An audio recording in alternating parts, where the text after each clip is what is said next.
Okay.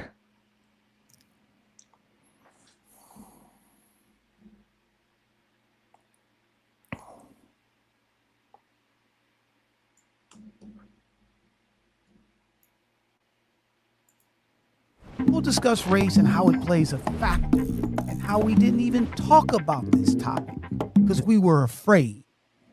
A Black Executive Perspective. Welcome to a Black Executive Perspective podcast, safe space where we discuss all matters regarding race, culture, and those uncomfortable topics people tend to avoid. I'm your host, Tony Tippett. And I'm your co-host, Chris P. Reed. And we're here live to bring you the real, the raw, and the unfiltered contents from power to politics to anything you can imagine. Make sure you're with us on this episode live to talk about things that happened recently. Absolutely. And again, we don't want to be an echo chamber. So please join us. You can communicate in the chat. Let us know what you're thinking, your thoughts, you disagree. We're open to all different type of dialogue. So let's definitely have a good time. You ready, partner? Absolutely. Let's jump into this stuff. All right, cool. Let's dive into it. I do want to turn to the big news here back at home, the ongoing government shutdown. I want to play you a little bit of what President Trump had to say about shutdowns past when Barack Obama was president. Take a look. If there is a shutdown, I think it would be a tremendously negative mark on the President of the United States. They're not going to be talking who the head of the House was, the head of the Senate. I really think the pressure is on the president. If you were president, what would you do? Well, very simply, you have to get everybody in a room. You have to be a leader. The president has to lead. You have to get the people in a room, and you have to get a deal. Mr. Vice President, by President Trump's own calculus, the pressure is on him to get everyone into a room and get a deal, is it not? Well, Kristen, I wouldn't focus on the political pressure to get a deal. We really don't care what the poll numbers say. But what about what President Trump said? What's good for the What American about what people. Mr. Trump said, his own words? Well, Kristen, the president was talking back then when Barack Obama was president about the political realities. We are focused now on the governing realities because we're in power and we're trying to make the American people's government work for the American people. So as you can see, I mean, I forget what day we're in, day 10, 11, 12 in terms 14. of the government shut. It's Day 14. Thank Day you, buddy. 14. Day 14, government shutdown. And as you can see in that clip, when President Trump was not the president and when there was a government shutdown, when Barack Obama was president, he had a lot to say. And he said, hey, it's the president's fault. And he needs to get everybody together. And if he was president, you know, he would lead and you get him in the group and you make him get it. And he would create a deal. And all these things, right? He didn't just say it once, as you saw in the clips. There were multiple times he said it, right? And if I was president, this is what I would do, right? But now we're in day 14. We haven't seen any of that. And at the end of the day, and then you have J.D. Vance, and obviously he's not going to say something negative against President Trump. I get it, right? But at the end of the day, he looks like a buffoon because he can't answer the question, and he's trying to backtrack, and we'll dive into some other clips. But I wanted to start there, and we're going to dive deep into it. But I want to get your quick little thoughts. But then, you know, obviously there was some exciting news yesterday. But let's get a quick thought, and then we're going to go to something else, and then we'll come back and dive deeper into this. I'll say quick thought on that is, you say, of course, he's not going to go against or sound, you know, like he's anti-establishment. When Trump goes against everything, anybody can get it. So it can't be a situation without reciprocity in that regard from their relationship. But what I'll say is he's changing. Once again, this is verbatim, the exact same situation. It's a government shutdown. So how is it political one time, but governmental the other? You're using words to try to confuse the people and mislead the people. And that is I mean, she's asking him questions. And now what you've seen in the news cycle, Tony, and you exploited this last week. When they're asked things, they're just not answering. They're not going to They're just not even answering. So what is the point of even getting them on the mic? Yeah, and that's the thing, right? Because they have talking points, and they stick to the talking point, which when we dive in deeper, we'll share with you more of the talking points, right? But I just wanted to whet everybody's appetite. Because why did I want to start off with that? Because yesterday there was some great news that happened. This morning, the world witnessing extraordinary scenes in Israel. The first images of those 20 Israeli hostages turned over as family members cried and crowds by the tens of thousands erupted in applause. And there were cheers for President Trump touching down today in Israel to announce to the world the hostages have been released and continue his push for a path towards peace. The homecoming and the reunions of families torn apart for more than 2 years, the first stage of the U.S. brokered peace deal. President Trump meeting with them and marking this historic moment by writing in a book at the Israeli parliament, "This is my great honor, a great and beautiful day, a new beginning." As the hostages return home, there are more stages to come in the process. 2,000 Palestinian prisoners set to be freed. And humanitarian aid starting to flow into Gaza, where the devastation of the war is unmistakable.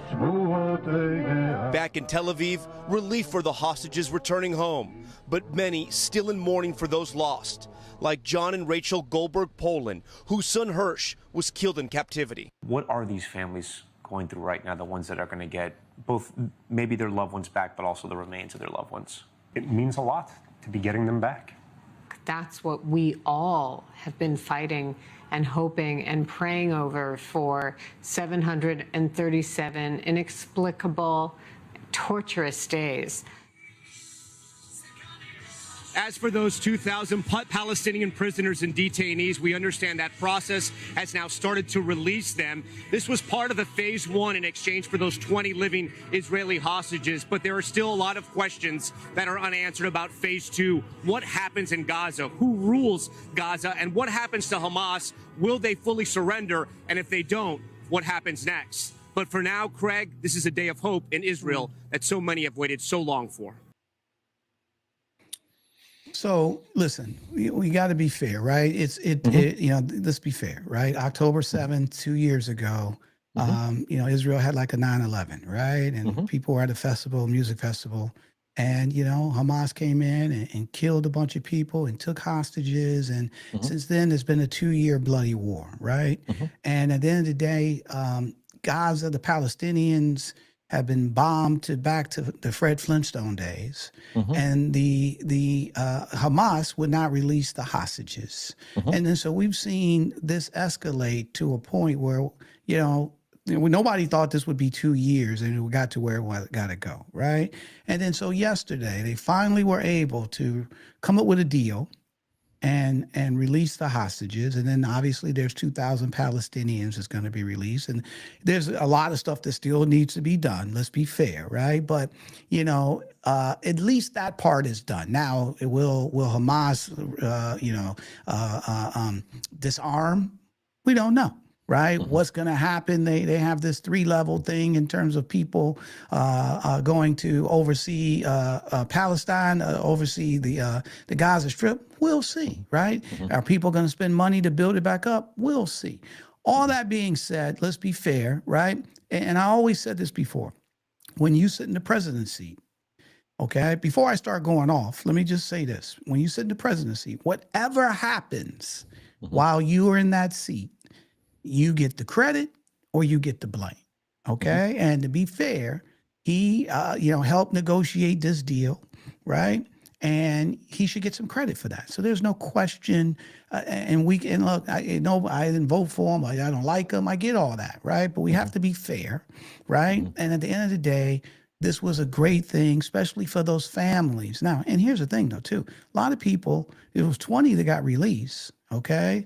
But there was a bunch of people that died, okay? And they're just getting their bodies back. And they're happy for that, right? So we got to look at, where other people in the world and what their circumstances are compared to our circumstances. And so at the end of the day, we have to be happy for those individuals.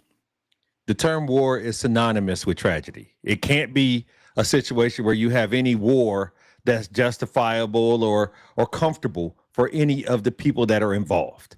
So we too much kind of gloss over or glorify the term war.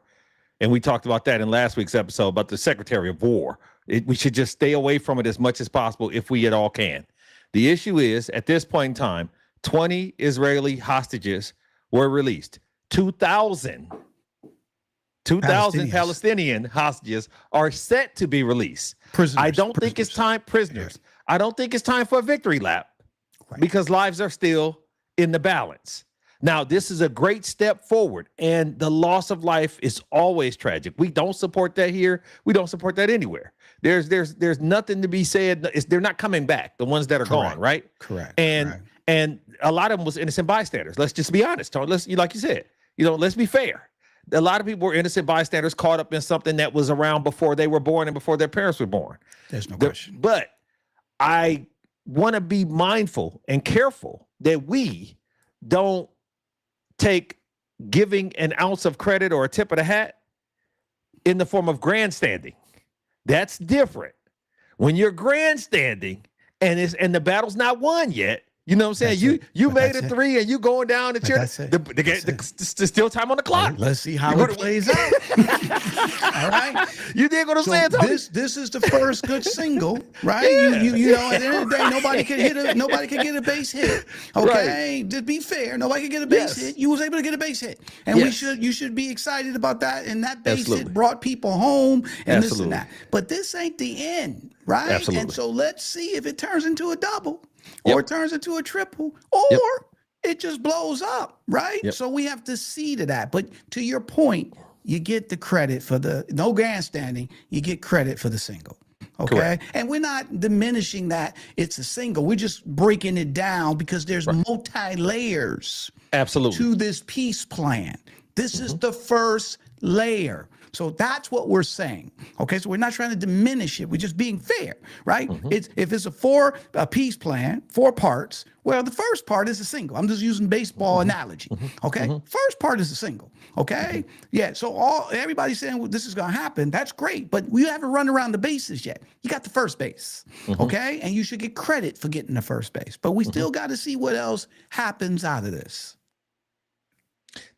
You know, what I want to say in this regard, though, Tony, is we've seen a track record of when it goes good, this president says that he's in control and he did this and he did that. And as soon as something goes unintended or unplanned or, it starts to go left, he don't understand. He ain't nothing to do with it. He ain't got nothing to do with that. Nothing about nothing. But this dude, he will throw you under the bus we in talked a about that minute. with JD Vance. Right? Yep. We throw you under the bus in a minute. It's every man for himself. All right? When this don't go right, you know what I'm saying? When it's going right, he's in front. Look at this. Look at me. When it don't go right, he start pushing people off the plane. He start pushing them off. Human shields. Human shields.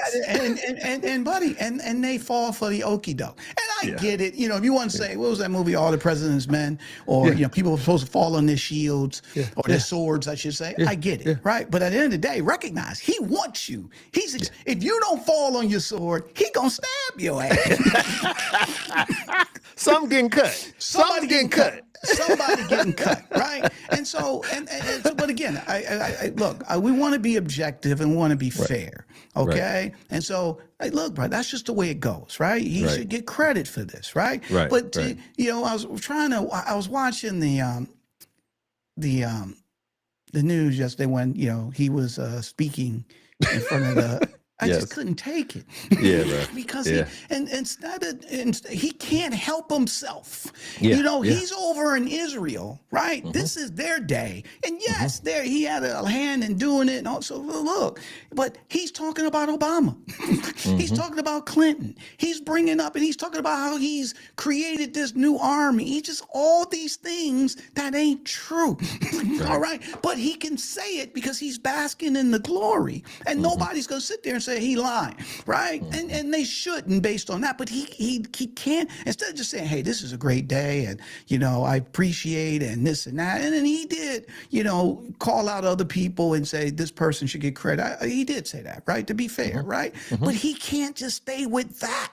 Right. He's got to talk about how great he is and how this was horrible before he came, and that's the turnoff. Even the people who don't like you would say, hey, man, you know what? We got to give you credit. All right. Right. Anybody, it just being fair, people would say, hey, you know what? We got to get a due credit. He was able to end. He was part of ending this. He was helping these people bring their families back, or their loved ones. You give the dude credit, but he can't just keep with that.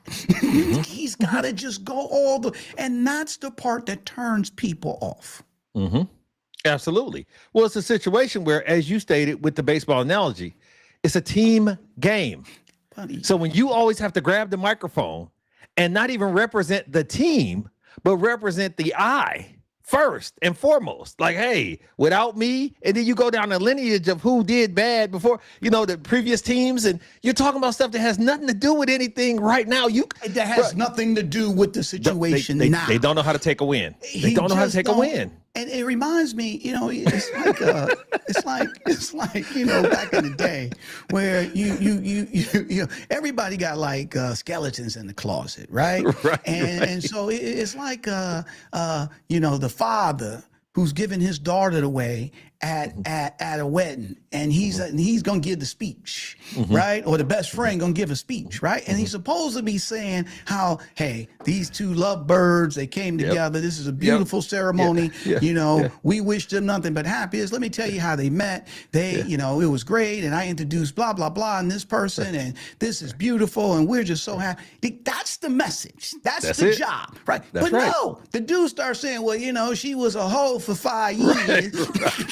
Until she met him, and and to be fair, he wasn't no better. And then the mother, the reason she married him because the mother was no good. She couldn't live at the house any longer. They both rehabilitated. They both rehabilitated. And the man, to be honest, he just got out of jail, and I had to put the money up for this wedding because he can't afford it. Right. And but they're gonna live happily ever after. Man, it's a beautiful day. Sully's the whole message, buddy. That's my point here.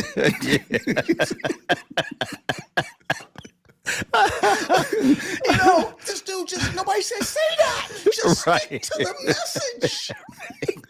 And it might be true. Nobody said it. Why are you going off script? Okay? And that's the part. Right. And then he's looking at, the dude at the wedding, he's looking like, why are they looking at me crazy? Right. All right? What I do wrong? I'm up here saying what time it is. Right. And so that's the turn off, man. That's the turn. And unfortunately, you're not going to get nothing but that with him. Absolutely. But here's the thing. Now I got to go on attack. Okay? Because the bottom line is this. Let's call it like it is. And that's why I played the first clip. First clip. We have a government shutdown here. There's people, which we're going to dive into, who's getting laid off. They're not getting paid, the whole 9 yards. A deal needs to be made.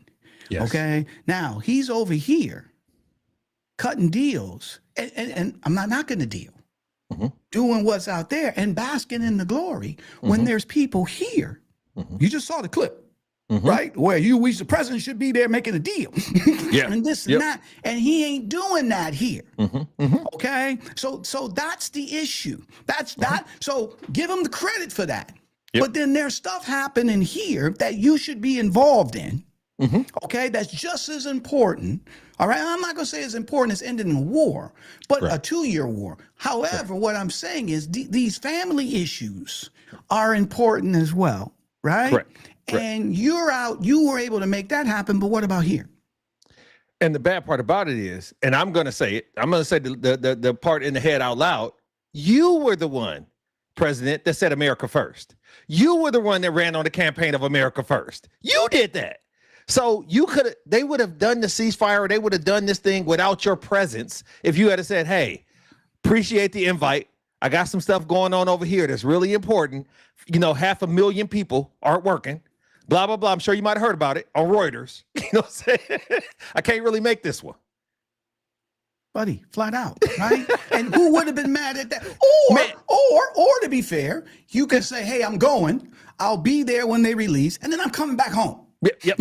Okay? So you could do both. Two things could happen at once. But then you go into Egypt, Then you're going over here, right? Because this gives you an opportunity to bask in the glory. Yes. See, the dude is so, and look, I get it. You voted for him. You I get it. But you got this. Just be fair here. Yeah. Just take the Yeah. objective. You can get the, if you give this dude praise. Yeah. He gonna eat it up, and wherever he can get it, he gonna go to that. Okay, that's just. I mean, you can see. You don't have to be a psychiatrist to see this. Okay, these are facts. It's not just now. He's been doing. What was the babe name? What was her name? Remember the sister who was on. She was on his when he had the TV show. Omarosa, right? Yes, sir. Omarosa, Absolutely. right? She was on there, right? Now look. Everybody know. You ain't got to know Omarosa. You just see how she all for herself. All right. So she gonna throw anybody under the bus. I don't even know. You could just see it. Anybody, blind man, Ray Charles, anybody can see that, right? What did he do? She tell him how great he is. He brings her into the fold. All right. And then when they try to get rid of her, what does she do? She goes right to where she is, right? And then he's shocked, like what and he said it. She told me how great I was. I thought that, blah, blah. That's how she got the job. You see my point? Anybody that lavish praise on this dude, no matter how, anybody could see that this woman is all for herself. If she come to any company, she gonna go. She gonna wreak havoc. All right, because she ain't getting what she want. She gonna do it. What does she have? She had a little camera. Remember? Hold on. She in the white CIA, FBI all around. All right, she got a camera and leaning in and say that again. All right, trying to get that's who she is. Anybody could see it. But guess what? Tell him how much you love him. Tell him this, what he wants to hear, you get a job. Absolutely. You could be right there, right? Absolutely. And so that's the issue, man. What's your thoughts on that, bro? Yeah, I think that, and you said it poignantly, if she had played her cards right and been a little more quiet, she could have been the ambassador to the United Kingdom. She's still there. Still. Right? She's the Department of War, Secretary of War. Why not? Why not? Well, I'm saying, and he'll make it happen, right? And take up for her, okay? But I'll say this to what you said and to the people that are listening here. You at least have to deem it unprofessional. Like, you can categorize it however you want to, and you can make this excuses, and you can placate to some of these things, but history is going to see this as one of the most frivolous and unprofessional tenures. Even his last tenure, thank goodness, I don't want to say that. It was interrupted by the epidemic, right? But man, I mean, because towards the end, it was so bad that I think that he was relieved to a degree to have a distraction from what was going on in the United States. At this point in time, this is the Autobahn. This is the Autobahn of ignorance, Tony. There's no brakes. You're just flashing lights and he's just mashing on the gas. And unfortunately, we're on the ride.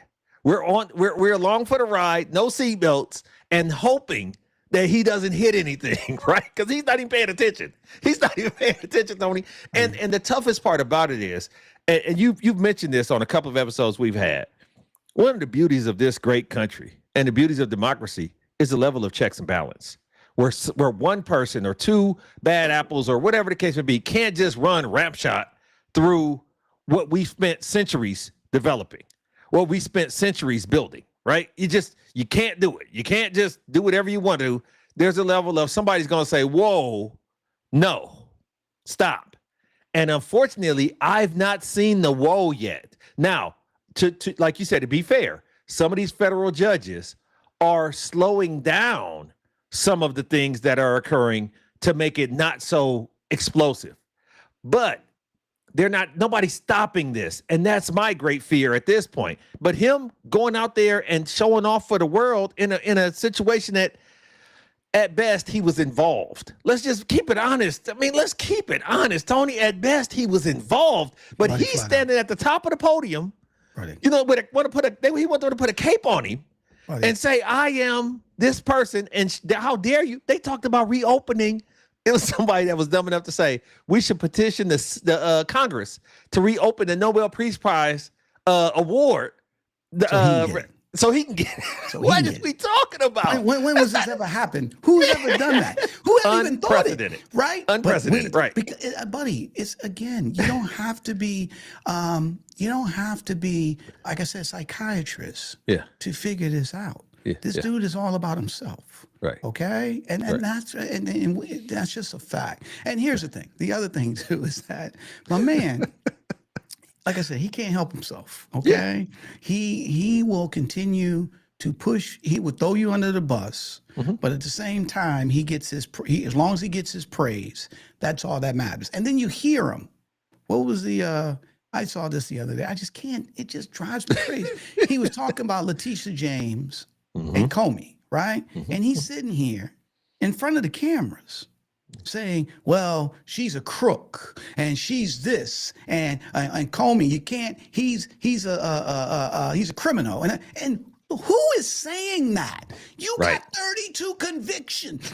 Consider the whatever source. they are, whatever is it, 20, felonies. 25 Yep, felonies. yep, Thank you, buddy. yep, It's felonies. not convictions, felonies. Felony, Okay? yep. Buddy, flat out. You want to say, here's the thing. Well, those were political. They came on. So this is where I always go to. Okay. Yep. This is where I always go to. And this is just a fact. Okay. This ain't Tony Tidbit saying, this is just basic common sense. Okay. If one person says you did some shit, all right, they could be lying. They could make it up. But when you got a whole army of people saying he did this, he did that, he did, and here's the evidence, they're not all lying. All right, so if you want to say that some of these things they went after you political, I don't know if they did or not, but maybe. But not all of them, okay? Right. So you can't be sitting back here and talking about somebody else being a crook and they shouldn't be in government job or shouldn't have this position. Right. And look at what you've done. Absolutely. And you're probably still stealing. Absolutely. President, And you you still have a lot to get to. Oh, hold You on. are I in hit the power. button. The administration right? has begun. Hold on one layoffs. second. Let's not, I'm going to the No clip problem. before No I need to go to the clip, right? But the bottom line is this. Like I said, this dude, he probably doing underhanded stuff right now we don't know about. That's going to come out at some point. Right. Okay? So that's what I'm saying. Go ahead, bro. He has the ability to pardon himself, which he asked for in perpetuity over the last thing. He knew this was coming. He knew he was a bad guy. Hold on. Not only that. So I don't know if you saw the news conference yesterday when he was in Israel. All right, and what's his name? Netanyahu. Yeah, his people really are against him because they felt he kept this going longer than it should, and that's a fact. Okay, that is a fact, right? But that's their government. That's their this and that. So they were talking about bringing charges on him. You know what Trump says yesterday buddy? He's supposed to be there just saying, "Hey, this is a great show. We glad they're home. Case they on script. This and that." This dude looks over because what's his name? I guess the president or whatever says. He says to him, "And man, you know what you should do? You should pardon him."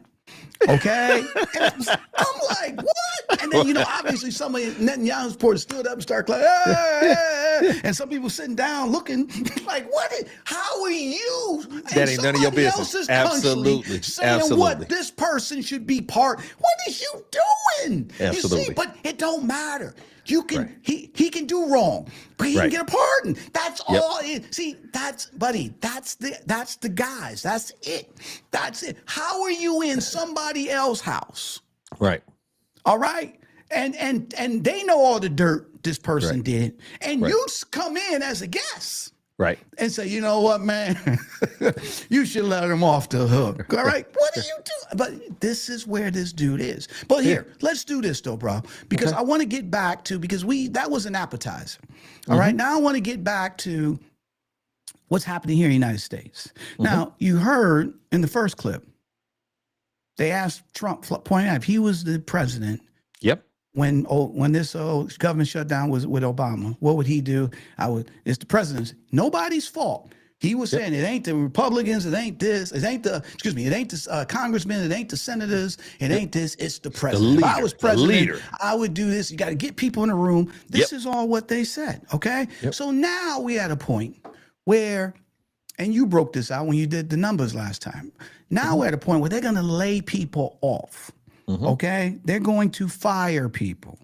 Okay, where these people can never get their jobs back again, which has never been for. Unprecedented. Okay. Unprecedented. Right? Yep. Unprecedented, right? So now what's going to happen? So let's hear how J.D. Vance answers this question from Kristen Welker. Mr. Vice President, we still have a lot to get to. You are in power, and the administration has begun layoffs of thousands of federal workers. And yet, during the 2019 shutdown under the first Trump administration, which lasted 35 days, no federal workers were laid off. Why are these firings necessary? Well, I just think it shows the different priorities of Democrats and Republicans in the midst of these shutdowns. You really have to ask yourself, who do we care more about? Federal bureaucrats in Washington, D.C., or low-income women getting the food benefits they deserve, our troops getting the payment they need, flood insurance across the Southeast in the midst of hurricane season? But laying people off is a We have to lay off priority? some federal workers. Kristen, if you would let me finish.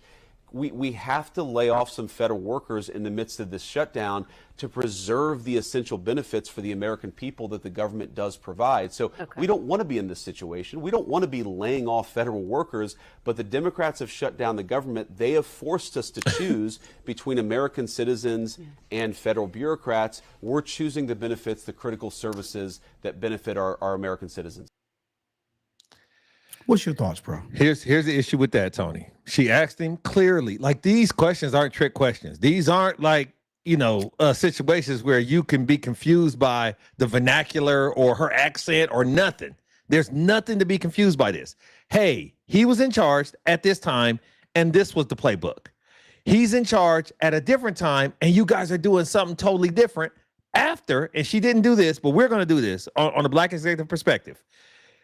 After you got all this money from Doge, so you got money. You've already ransacked so many jobs and so many opportunities early on. Tony, we only in month 10 or 9. We only in month 9. But anyway, so let me just get to it. Go ahead. Go to your point. The issue is he's making a distinct difference between then and now and blaming the Democrats.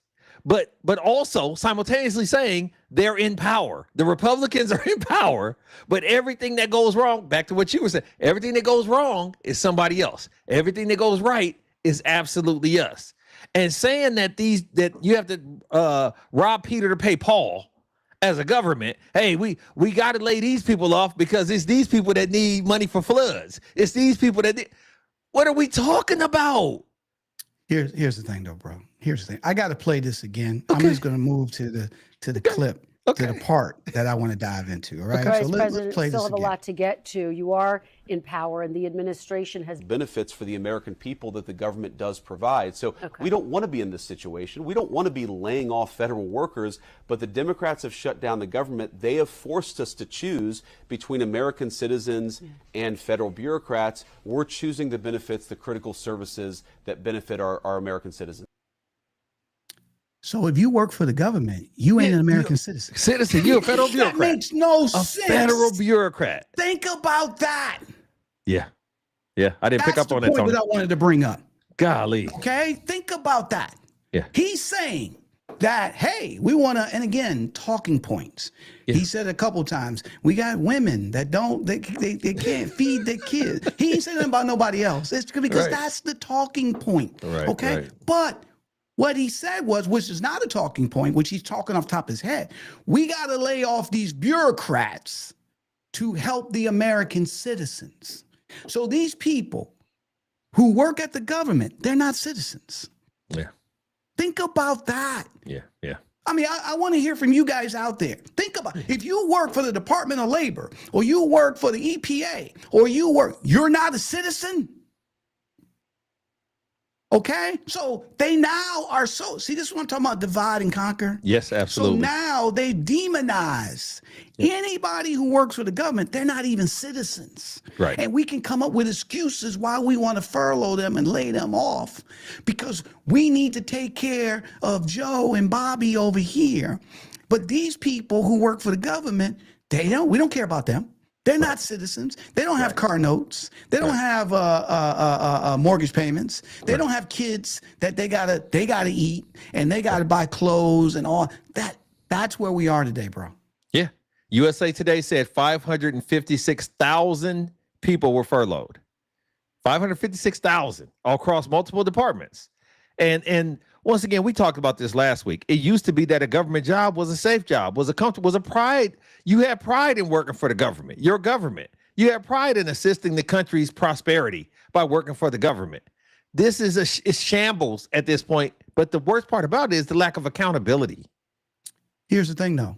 So let's be clear, because he said bureaucrats. So what, and buddy, you a very intelligent brother. What's the definition of a bureaucrat? Somebody that makes policies. Somebody so who's bureaucrats in the government? him and his boys. Congress, the Senate, they getting paid. They getting paid. Never gonna stop. Laying them all. Absolutely. Buddy, you see what I'm talking about. Right. The bureaucrats. We got to choose between American citizens and the bureaucrats. The bureaucrats is Congress. Absolutely. It ain't the person that's working at a low-level job for the Department of Labor. Yeah. Or the EP. Are you kidding me? Yeah. Why ain't everybody screaming about that? Okay? The bureaucrats is your congressmen, your senators. Although they're getting paid. Right. They're getting paid. They're not, he didn't say, hey, look, we got to let Congress go. Right. Because at the end of the day, we rather they not get paid so we can make sure. I still would be like, so what are you doing? But okay, at least it matches up your verbiage. Right. Okay. But you saying bureaucrat. So the person that works at the post office, he a bureaucrat or she a bureaucrat. Okay. The person that's doing the lawn in the White House that works for the government, the bureaucrats. Right. Okay. Right. That's where we are today. Okay. And so here's the thing, though. However, everybody doesn't agree with him. Okay. Everybody, even people in his own party. So let's dive into this a little bit more from somebody, which I'm kind of shocked that she's pushing back. Yeah. One of the most controversial members of Congress, Republican Representative Marjorie Taylor Greene of Georgia, usually draws the ire of Democrats, but now she's speaking out against some in her own party and coming out in favor of what Democrats demand to reopen the government, an extension of enhanced health care subsidies. Congresswoman Greene, thank you for joining us here in the Situation Room. We appreciate it. Thank you for having me. Let's start there. Let's start with the shutdown. So you voted for the short-term funding bill, but now you're talking about this health care issue. Help us better understand. Why now? Well, actually, this is something I talked about when I first ran for Congress in 2020, because I grew up in a construction company family. Bought that company after college and retired my parents. And after the ACA was passed, the Affordable Care Act. Yes, the Affordable Care Act. Our family's health insurance premium went from $800 a month to $2,400 a month. So I've known about this as a major problem for a long time. It's not just ACA recipients whose premiums are going to skyrocket very soon. It has been a disaster for many Americans across the board. And cost of living is so high now. Many of my constituents, many of my friends, and even my own children are finding health insurance to be extremely unaffordable and something that they are having to go without. So I think this is an incredibly important issue. I think it is a crisis. Go ahead, bro. Omarosa. You already said it, Tony. You already said it. You let the cat out the bag. These are the same characteristics. This is the same. You can, man, listen, when you have an agenda and it's a singular agenda, by any means, will you make sure that your agenda gets fulfilled? You listen, Tony. So when you say a singular agenda, go ahead, expand on that. She has self-interest, okay? And what happens is this: as long as you're going along to get along and they're taking care of you and they're speaking highly of you or this or that or whatever, then you're falling in. And if you're doing a JD Vance and you're amening everything he's saying, but then all of a sudden, everybody, the good news is about human beings, everybody does have a conscience unless you have something medically wrong with you, right? When stuff starts affecting you. Absolutely. That's the issue. Go ahead, finish. Absolutely. And that's what that was the highlight of her testimony. Hey, people are calling me by my first, middle, and last name and saying, hey, No, my family right is having rocket premiums. Yes. Right? It's affecting me. Right. It's affecting. So she ain't making millions of dollars. They're not making millions. Right. This is everyday Americans. That's correct. That this is what people are dealing with. Right. And so when it affects you, all of a sudden you get a conscience. Finish your thought though, bro. Absolutely. And that's the empathy that we talk about. When you learn that, when you actually ask the questions, listen and learn, you could realize, hey, this was always affecting the marginalized. This was always, this is not new. This didn't just happen in this administration. But she turned a blind eye for so long. So when somebody finally gets it, it's amazing to see a fool conjugate a verb, right? It's amazing. I'm not going to be distracted by this, though, Tony. I'm not. I can't be distracted by this. Go ahead. What we got? Somebody says, interesting that 1,400. Is it Katie? A cat? She said, hello, everyone from Atlanta. So she must be down in Atlanta, right? All right. What's happening? Right. We like the, was it the 414, the 404, whatever it was? The air code? Absolutely. 404. So we down with the 404, right? Yes, and she said, it's interesting that 1,400 plus layoffs happen in the IRS, U.S. Treasury, right? So, why is that? Okay. We don't want them out there collecting taxes, All right, especially against the big wealthy type people. Absolutely. Right? So that makes total sense. We got to cut that department because that department, we're trying to make sure that people, especially the billionaires and stuff to that nature, they keep their money. And we cut them, they can't go after them. Right. However, going back to Marjorie, so number one, Katie, Kat, thanks for sharing. Same with you, Sal, when you were saying, hey, that he was blaming the Democrats and stuff. But hold on. I want to play this next clip of Marjorie Taylor Greene, and then I want to hear your full feedback. Yes, sir. I want to ask you about this new Washington Post poll. It shows that 47% of Americans believe that President Trump and the Republicans are mainly responsible for the shutdown. You see it here on the screen, compared to just 30% of Americans who blame Democrats. Of course, Republicans are the ones with the power. Do you agree with Americans in that poll that see the shutdown as your party's fault? You know what? I don't think the shutdown is popular for either side. And so I see the shutdown completely different from maybe my party leadership. And I'm not putting the blame on the president. I'm actually putting the blame on the speaker and Leader Thune in the Senate. This should not be happening. And I don't think, look, as a member of Congress, we already have a low enough job approval rating. This shutdown is just going to drive everybody's approval rating that much lower. Yes. But so you're putting the blame on the leadership of your party? Absolutely. We control the House. We control the Senate. We have the White House. I've been vocal saying, you can use the nuclear option in the Senate. This doesn't have to be a shutdown. But what we have to do is we have to work for the American people. Look, when it comes to hearing from senior citizens or my own friends and neighbors and my own family members and people that voted for me, and they're just saying, Marjorie, we just really want somebody to do something about health insurance premiums. We really want our government and our leaders to actually focus on our country for a change and fix our problems. That is the message I constantly hear from my district, and I'm a representative.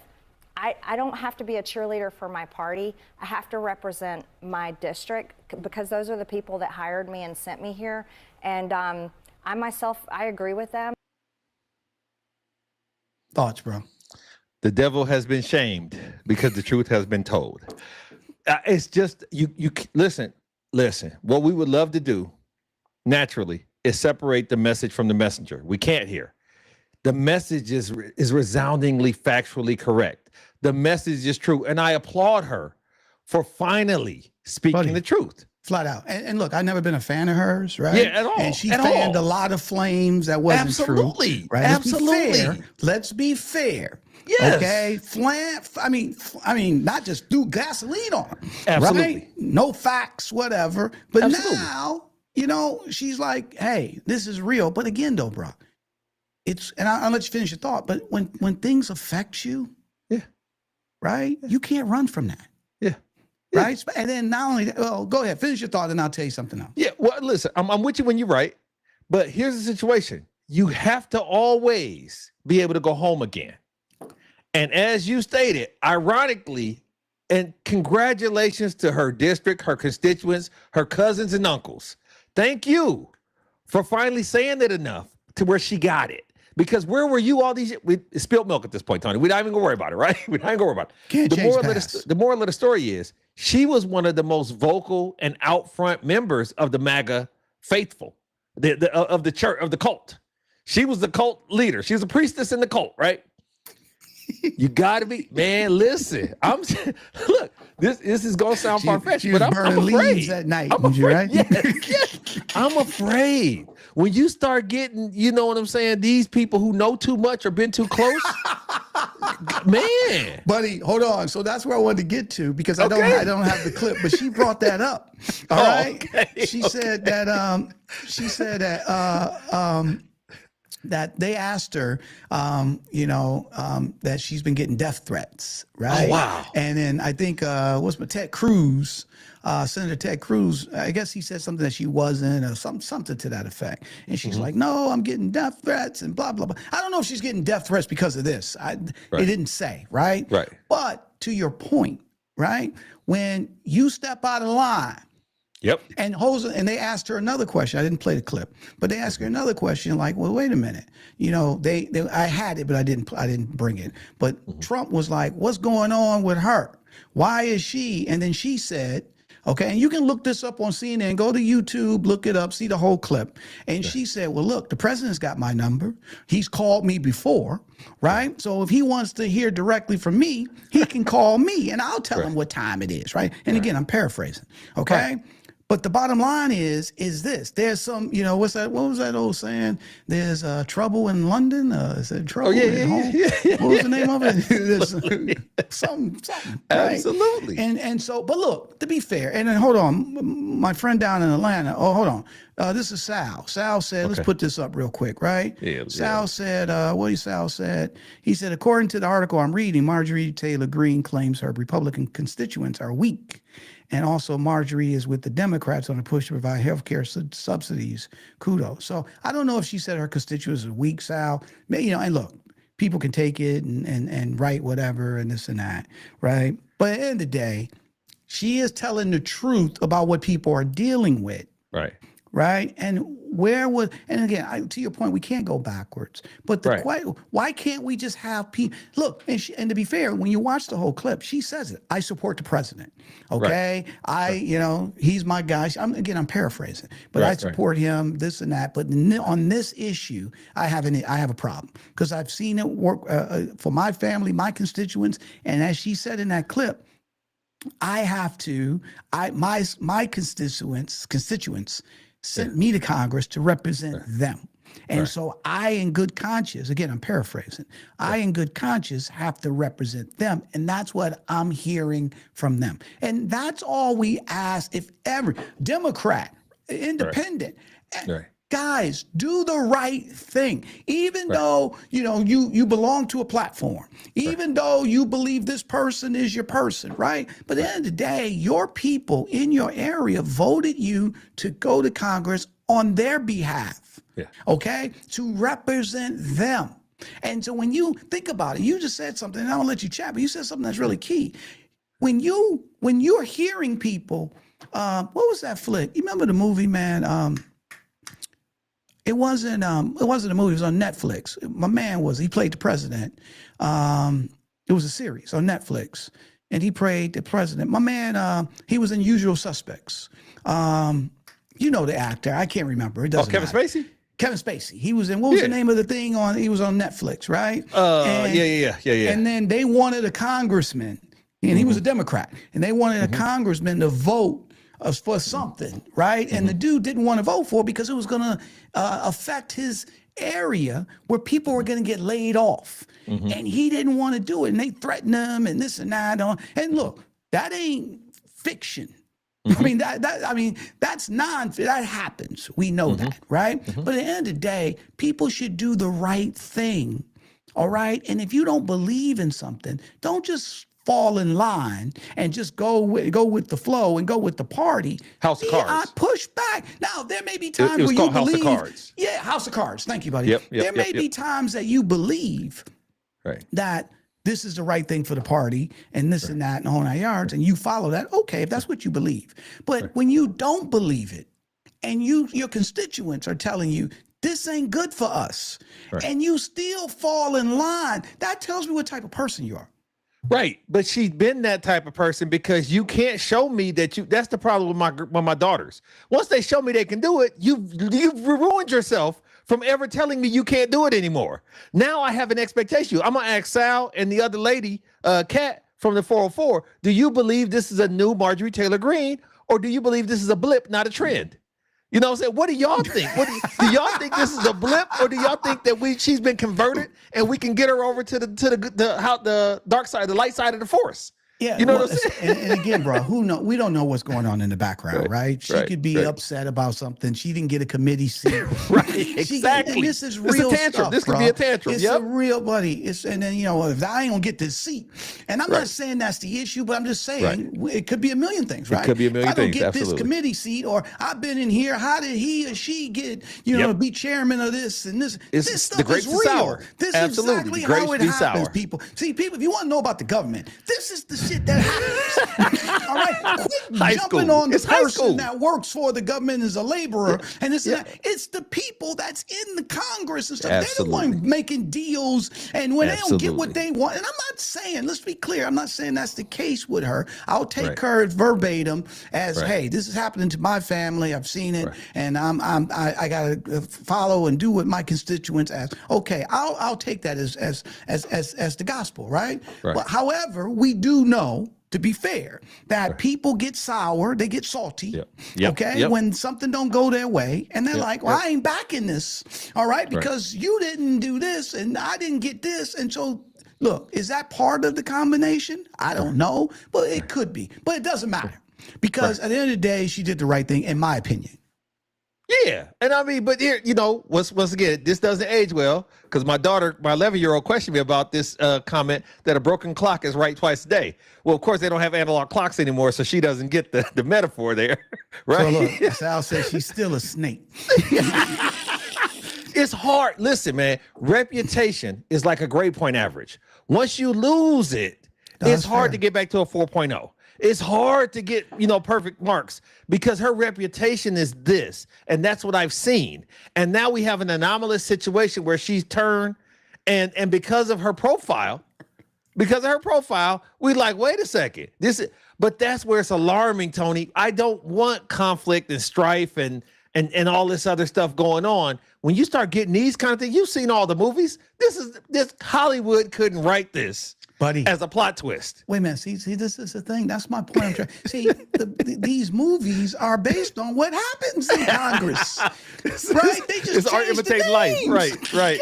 Yeah, imitation of life, right. Talking about, right. That's how it happened. This is not. So I said this ain't fiction. I mean, this is nonfiction. They just switched the names up and changed the topics, but this has happened. We've seen it a million times, and just because it's not outwardly. It happens behind closed doors. Look, man, we've been in corporate America long enough to know that happens as well, right? So I get a promotion, they mad. They were kissing all type of butt all the way through, right? Saying that this is a great thing and this, knowing that everybody was against it, but they were doing it because at the end of the day, their boss or the leaders was taking care of them, and this is their way to be able to get where they wanted to go. And then all of a sudden, they didn't get to where they wanted to go. And the next thing you know, that was going back. It was funny. It's Omarosa. Next thing you know, they showing up with microphones. Scorched earth. They showing up with microphones. Did you say again? Right? And then throwing it on. Napalm. You know what I'm saying? They blowing up the spot, okay? Because they know all the dirt. All right? And so, buddy, that's real life. That is real life. Okay? And anybody shocked or like, what? No, that's real life. So look, I'm going to give her the benefit of the doubt.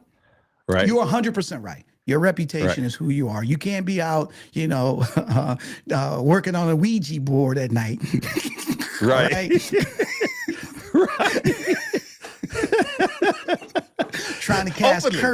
curses on people, right? And then all of a sudden come up and say, I changed. All right. And I see the light. See You the know what I'm light. That's saying? right. I see the light. That's So right. can That's it right. happen? Maybe. We'll see. So look, but on this issue, I give her credit. Okay, I will do that. yeah. I'll give her credit because here's Yeah. the thing: not that she pushed back, but she's just saying facts that we Right. all know, and that they Right. know too. They ain't dumb. They know. Right. So this Absolutely. is this is a play the game type thing, right? Let's just see how this plays out. And if the people start screaming too much, then we'll give them what they want, right, buddy? This I'm telling you, this because at the end of the day, it ain't got to that level yet. Or what would have happened? What did your boy Trump say in the first clip? You got to get in there and make a deal.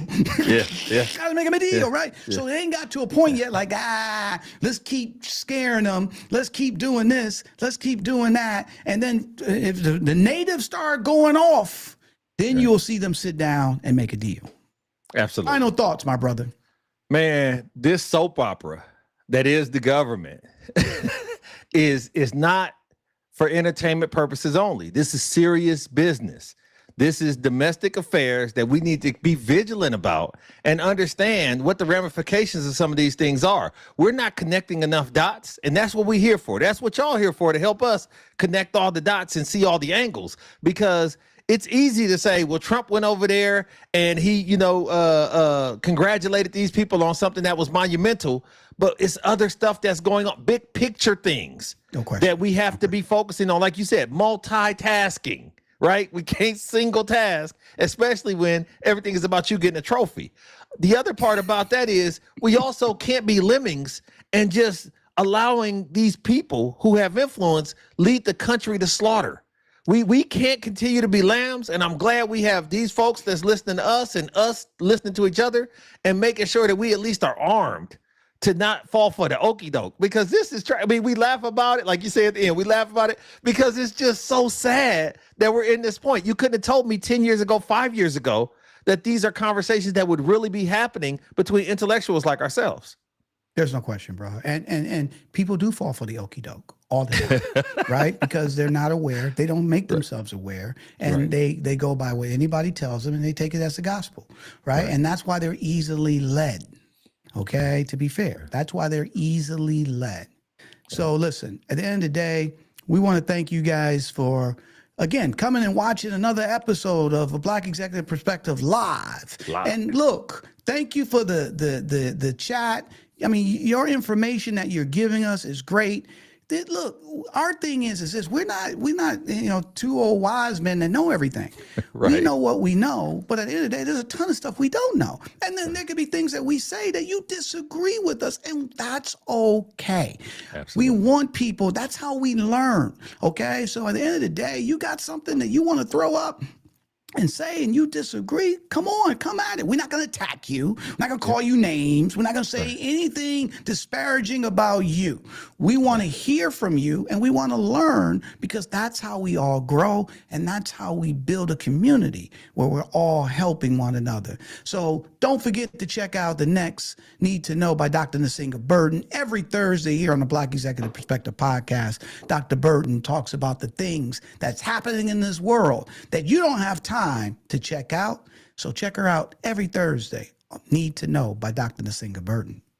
And then you also want to look forward to and look up episodes of Pull Up Speak Up. Don't miss the episodes of Pull Up Speak Up where we have a roundtable that does this similar thing and dives into the hard-hitting topics and gives different voices from different angles, just like you guys are engaging with us. But it's not just a talk, it's a call to action. Tune in and join that revolution.